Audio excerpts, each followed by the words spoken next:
غازیانو نه بره د داعش جماعت وي دا فتنې دا مسلمان کشیانې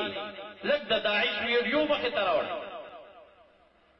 مسقط ته لاړم د شام یو شامي و تجار ما لکه ته شام کې کوم علاقه کې سنی که شیعه ما ته ویل زه سنی یم ما شیعګانو د داعشیان چې په لانجه دي سره ته کوم علاقه کې وی زمونږ په کلي کې د داعش حکومت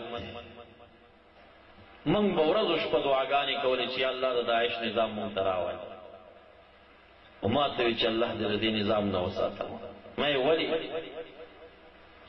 وی نه قرآن شته نه سنت شته تو چپې دیني او عیسویت دی وی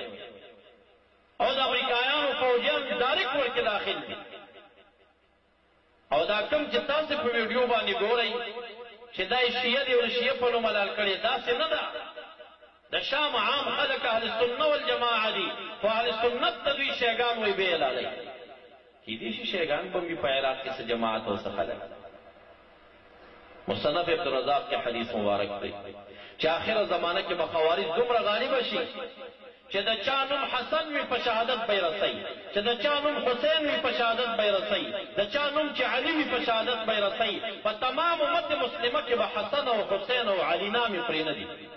نن ورشه په عراق کې کار کوي حسن وسو شیعه دی وړي د حسن په نوم یې وژني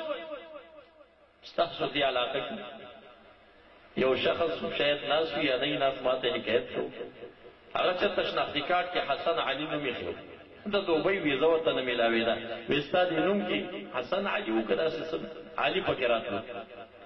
د علي د وجې نه یې ویزه ورته نه ورکوه ته شیعه